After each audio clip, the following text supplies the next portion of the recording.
The girl I couldn't stand became the only person I wanted to talk to. The first time I met Leah, she corrected me in front of an entire room. It was during a group project meeting at work. I had just finished explaining how I thought we should handle a client presentation, and before I could even sit down, she leaned forward and said, "That won't work." Not quietly. Not politely. Just directly. Then she proceeded to explain, in painful detail, why my idea had holes in it. The worst part was that she wasn't wrong. But that didn't make it less irritating. From that moment on, we had what I can only describe as a professional rivalry. Every meeting felt like a debate. Every project turned into a silent competition. If I suggested something, Leah questioned it. If she suggested something, I questioned it right back. Other people in the office started noticing. One coworker joked that we argued like an old married couple.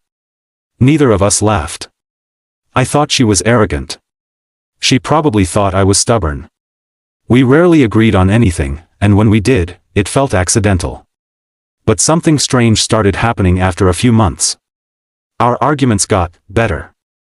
Not quieter. Not softer. Just sharper. We started understanding how the other person thought. When Leah criticized an idea, she'd offer 3 alternatives before I could even respond. When I challenged her plan, she'd already anticipated my objections. Without realizing it, we were making each other better at our jobs. Still, I wouldn't have called us friends. That changed one night when we were both stuck at the office late. Everyone else had left hours earlier, but we had a deadline the next morning and neither of us was willing to hand the project over unfinished. Around 10 o'clock we both ended up in the break room at the same time. For the first time since I'd met her, Leah looked tired. Not the normal end of the day tired. The kind that shows up when someone's been carrying too much for too long. I asked if she was okay. She hesitated for a moment, then shrugged and said it had been a rough week. That was the first real conversation we ever had. We talked about work at first. Then about the ridiculous things clients ask for. Then about the strange paths that led both of us into the same career. By the time we went back to our desks, something had shifted. The next day at the presentation, Leah still challenged my ideas. But this time she did it with a quick glance in my direction first, like we were on the same side of something. Over the next few weeks, the tension between us slowly changed shape. We still argued, but there was less edge to it. More humor. Sometimes she'd roll her eyes at me in meetings. Sometimes I'd pretend to be offended just to see her laugh.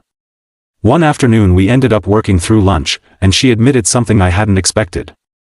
She said when she first joined the company, she thought I was the most frustrating person in the office.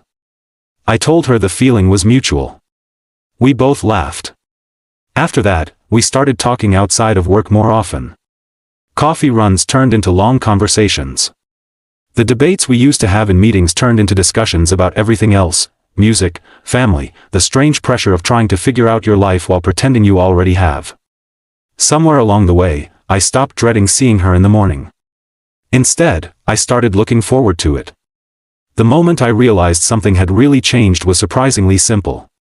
We were walking out of the office one evening, arguing about where to get dinner. I was halfway through defending my choice of restaurant when I noticed Leah smiling at me. Not the sarcastic smile she usually used during debates. A real one. It hit me then how strange it was that the person I once avoided had become the one I wanted to spend the most time with. I still don't know exactly when the shift happened. Maybe it was during those late nights at the office.